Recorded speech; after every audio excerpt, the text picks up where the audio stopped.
సన్మార్గం అంటే ఏంటి? ఏదైతే రకరకాలు సృష్టిస్తున్నారో దాని యొక్క తత్వాన్ని దాని సారాన్ని తెలుసుకోవడానికి సత్సంగం అంటే జ్ఞానాన్ని పొందేదానికి మానవుడికి మార్గదర్శకం ఇచ్చాడు భగవంతుడు భగవద్గీత. ఆ భగవద్గీతానుసారం ఉన్న యొక్క భావాన్ని భక్తులందరికీ తెలియజేస్తే వాళ్ళకి ఒక విచారణ జ్ఞానం వస్తుంది. కాబట్టి భగవద్గీత అనేది భగవానుడు బయటకు తెచ్చారు కృష్ణ భగవాన్. అందరికి తెలిసిన విషయమే కదా అది. ఇప్పుడు మనము ఎందుకు వస్తాం? గుళ్ళకి గోపురాలకి ఎందుకు పోతాం? ఆశ్రమాలకి ఎందుకు పోతాం? నిజంగా తెలుసుకోవడానికి, దేవుని గురించి తెలుసుకోవడానికి, దైవం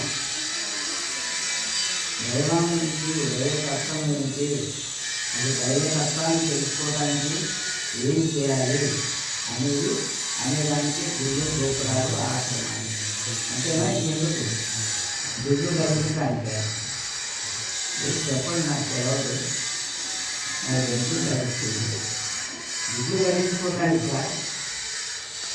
సన్మార్గంలో అజ్ఞానం నుంచి జ్ఞానంలో తిరగటమే ధర్మం. అంతేనా కాదు? లేకపోతే గుళ్ళు ఎందుకు?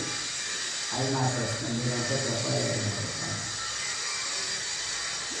ఒకసారి ఏదో వాళ్ళ కథలు పైసలు వేసుకుంటారు అయిపోయి అంటే అనుకోవడానికి కాదు కదా.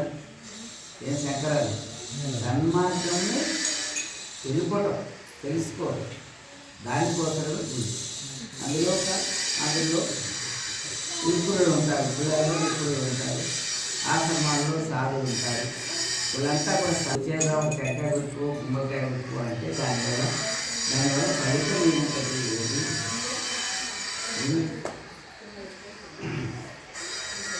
సన్మార్గం తెలుసుకోవడానికే వస్తారు. సన్మార్గం తెలుసుకున్నంతా గురువులు.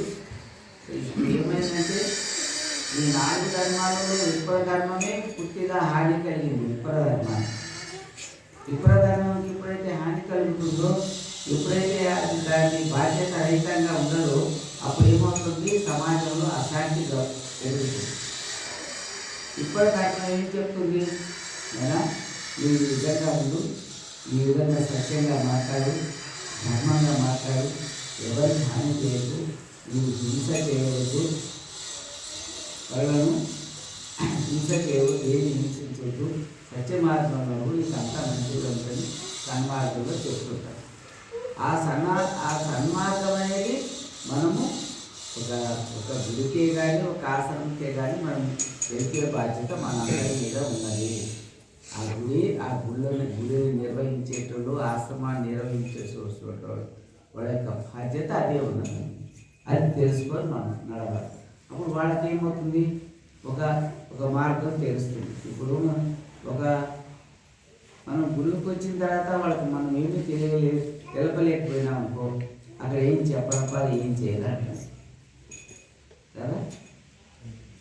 ఒకటి నువ్వు ఈ విధంగా నడవాలి నాయన, ఈ విధంగా నడిస్తే నీ మనసు అనేది మంచిగా అవుతుంది, నీ మనసు శాంతిగా రావాలంటే ఏం చేయాలో భగవంతుని యొక్క ధ్యాస చేయాలి, భగవంతుని ధ్యానించాలి చెప్తారు. భగవంతుని ధ్యానించాలి. ధ్యానిస్తే ఏమవుతుంది? అప్పుడు నీకు ఆ భగవంతుని